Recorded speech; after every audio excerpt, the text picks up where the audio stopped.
আল্লাহ যা দিয়েছেন সেটাকে বিশ্বাস করা, সে অনুযায়ী আমাদের জীবন পরিচালিত করা, ব্যক্তি জীবন থেকে শুরু করে পারিবারিক জীবন, সামাজিক জীবন, রাষ্ট্রীয় জীবন, আন্তর্জাতিক জীবন, সব জীবনে আল্লাহর কোরআন মানা দরকার আছে না নাই?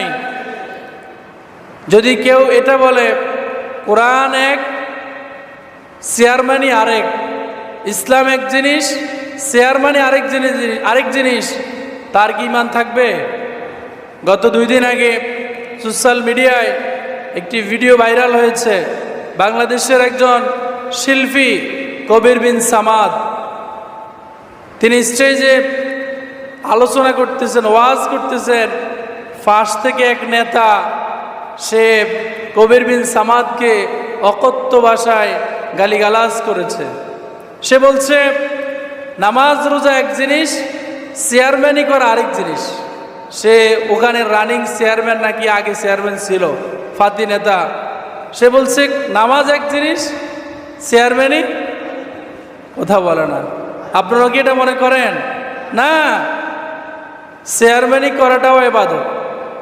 চেয়ারম্যানই করাটা কি? আপনি দায়িত্ব নিয়েছেন পুরো এলাকার মানুষের খোঁজখবর নেওয়া, তার দেখাশোনা করা। আপনি তাদের চাকর, আপনি তাদের কি চাকর, এর চেয়ে বেশি কিছু না। এই যে আমাদের রাষ্ট্রে এখন যারা দায়িত্বে আছে, ওরা আমাদের কর্মচারী, আমরা প্রজা, আমাদেরকে দেখে রাখার দায়িত্ব তাদের, এটা তাদের কাজ। এর বিনিময়ে আমরা তাদেরকে বেতন দিই, ওরা আমাদের চাকরি করে। কি করে? আমার কথা বোঝা যায় না? ওনারা আমাদের চাকরি করে, আমরা ওনাকে আমাদেরকে ফ্রি সার্ভিস দেয়। চেয়ারম্যানকে আমাদেরকে ফ্রিতে সার্ভিস দেয়, ওনাদেরকে বেতন দেয় না?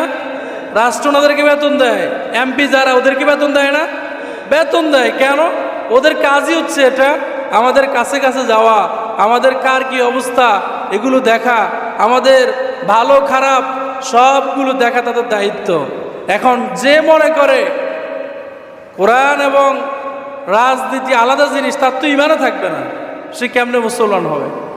এখন তার ভিতরে যদি এই জ্ঞান থাকতো, তাহলে তো সে প্রকাশ্যে ওয়াজের ময়দানে একজন ওয়াইজকে বাধা দেওয়ার সাহস করতো